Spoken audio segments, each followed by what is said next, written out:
ಈ ಬಜೆಟ್ಟಿನ ಒಂದು ಪಾವಿತ್ರ್ಯತೆಯನ್ನು ಹಾಳು ಮಾಡಿದ್ದಾರೆ. ನುಡಿದಂತೆ ನಡೆದಂಥ ಸರ್ಕಾರ ಅಂತೇಳಿ ಕೊಚ್ಕೊಳ್ತಾರೆ. ಯಾವುದೇ ಪ್ರಯೋಜನ ಇಲ್ಲದಿರುವಂಥ ಖರ್ಚುಗಳಿಗೆ ನೀವು ಮಾಡ್ತಾ ಇದ್ದೀರಿ. ರಾಜ್ಯದ ಹಣಕಾಸಿನ ಸ್ಥಿತಿ ಸಂಪೂರ್ಣ ಹದಗೆಟ್ಟಿರುವಂಥದ್ದು ಈ ಬಜೆಟ್ನಲ್ಲಿ ಭಾಳ ಸ್ಪಷ್ಟವಾಗಿದೆ. ಕೇಂದ್ರ ಸರ್ಕಾರದಿಂದ ಏನು ಬರಬೇಕಾಗಿತ್ತು, ಡೆವಲ್ಯೂಷನ್ ಆಫ್ ಟ್ಯಾಕ್ಸ್ ಸಂಪೂರ್ಣವಾಗಿ ಬಂದಿದೆ. ಕೇಂದ್ರ ಸರ್ಕಾರದಿಂದ ಬರಬೇಕಾದ್ರೆ ಸಂಪೂರ್ಣವಾಗಿ ಬಂದಿದೆ. ಕೇಂದ್ರ ಸರ್ಕಾರದ ಗ್ರಾಂಟ್ ಇಂಡಿಯಾ ಇದೆ, ಅವರೇ ಹೇಳಿದ್ರು ಬಜೆಟ್ನಲ್ಲಿ ನಡೆದು ಅದೆಲ್ಲವೂ ಬಂದಿದೆ. ಭರ್ತಿ ಆಗಿರೋದು ಅವರ ತೆರಿಗೆ ಸಂಗ್ರಹದಲ್ಲಿ.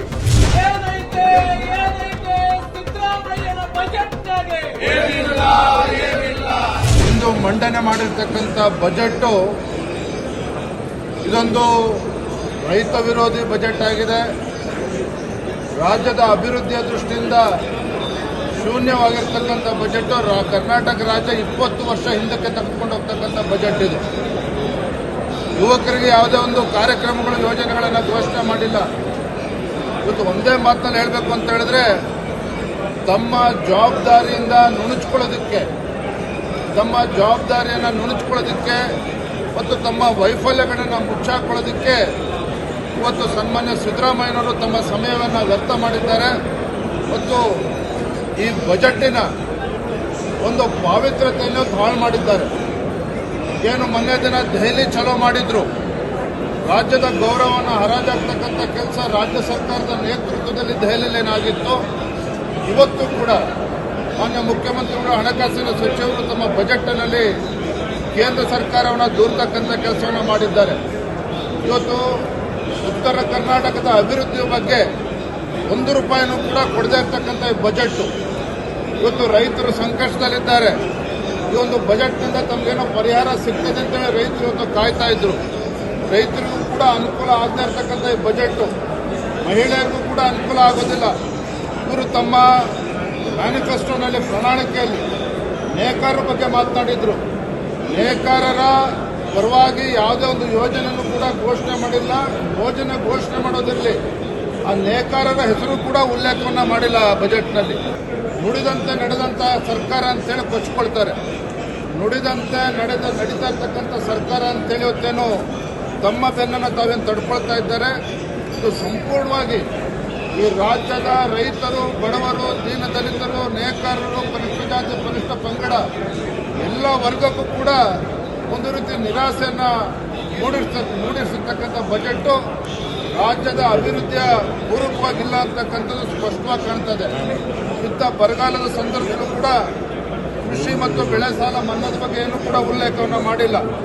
ಇವತ್ತು ಸರ್ಕಾರಿ ನೌಕರಿಗೆ ಮೂಗಿಗೆ ತುಪ್ಪ ಹಚ್ಚತಕ್ಕಂಥ ಕೆಲಸವನ್ನು ಕೂಡ ಅವರು ಮಾಡಿದ್ದಾರೆ.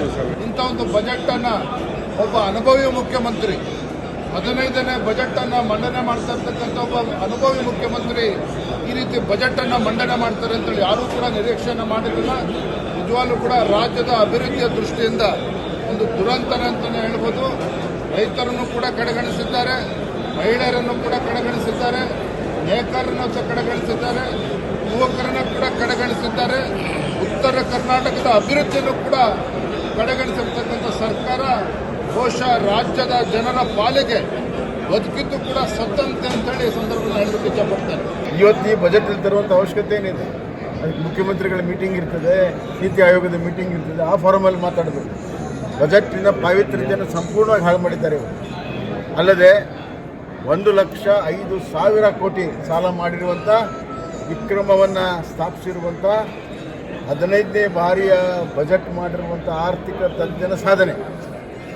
ಏನಪ್ಪ ಸಾಧನೆ ಅಂದರೆ 1,05,000 ಕೋಟಿ ಸಾಲ ಮಾಡಿರುವುದು. 1,05,000 ಕೋಟಿ ಸಾಲ ಮಾಡಿದ್ರಲ್ಲಿ 1,000 ಕೋಟಿ ಮಾತ್ರ ಅಭಿವೃದ್ಧಿಗಿದೆ. ಕಳೆದ ಬಾರಿ ಬಂಡವಾಳ ವೆಚ್ಚ 54,000 ಕೋಟಿ ಇದ್ದರೆ ಈ ಸತಿ 55,000 ಮಾತ್ರ. ಅಂದರೆ ನೀವು ಸುಮಾರು 25,000 ಕೋಟಿಯನ್ನು ಹೆಚ್ಚಿಗೆ ಮಾಡಿದ್ದೀರಿ ಸಾಲ. ಅದರಲ್ಲಿ 1,000 ಮಾತ್ರ ನೀವು ಅಭಿವೃದ್ಧಿಗೆ ಇಟ್ಟಿದ್ದೀರಿ. ಮಿಕ್ಕಿದ್ದೆಲ್ಲ ಯಾವುದೇ ಪ್ರಯೋಜನ ಇಲ್ಲದಿರುವಂಥ ಖರ್ಚುಗಳಿಗೆ ನೀವು ಮಾಡ್ತಾ ಇದ್ದೀರಿ. ರಾಜ್ಯದ ಹಣಕಾಸಿನ ಸ್ಥಿತಿ ಸಂಪೂರ್ಣ ಹದಗೆಟ್ಟಿರುವಂಥದ್ದು ಈ ಬಜೆಟ್ನಲ್ಲಿ ಭಾಳ ಸ್ಪಷ್ಟವಾಗಿದೆ. ತೆರಿಗೆ ಸಂಗ್ರಹದಲ್ಲಿ 14,000 ಕೋಟಿ ಕೊರತೆಯಾಗಿದೆ. ಅವ್ರು ಹೇಳಿದಂತೆ ಅವ್ರ ಬಜೆಟಲ್ಲೇ ಇದೆ.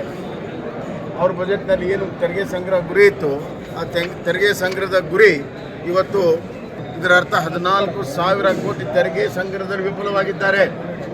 ಕೇಂದ್ರ ಸರ್ಕಾರದಿಂದ ಏನು ಬರಬೇಕಾಗಿತ್ತು ಡೆವಲ್ಯೂಷನ್ ಆಫ್ ಟ್ಯಾಕ್ಸ್ ಸಂಪೂರ್ಣವಾಗಿ ಬಂದಿದೆ. ಕೇಂದ್ರ ಸರ್ಕಾರದಿಂದ ಬರಬೇಕಾದ್ರೆ ಸಂಪೂರ್ಣವಾಗಿ ಬಂದಿದೆ. ಕೇಂದ್ರ ಸರ್ಕಾರದ ಗ್ರಾಂಟಿನ ಅವರೇ ಹೇಳಿದರು, ಬಜೆಟ್ನಲ್ಲಿ ಹೇಳಿದ್ರು, ಅದೆಲ್ಲವೂ ಬಂದಿದೆ. ಭರ್ತಿ ಆಗಿರೋದು ಅವರ ತೆರಿಗೆ ಸಂಗ್ರಹದಲ್ಲಿ. ಅದನ್ನು ಮುಚ್ಚಿಡಿಕೊಳ್ಳಲು ಇವತ್ತು ಇಲ್ಲ ಸಲ್ಲದ ವಿಚಾರಗಳನ್ನು ತರ್ತಾ ಇದ್ದಾರೆ, ಸುಳ್ಳನ್ನು ಹೇಳಿದ್ದಾರೆ.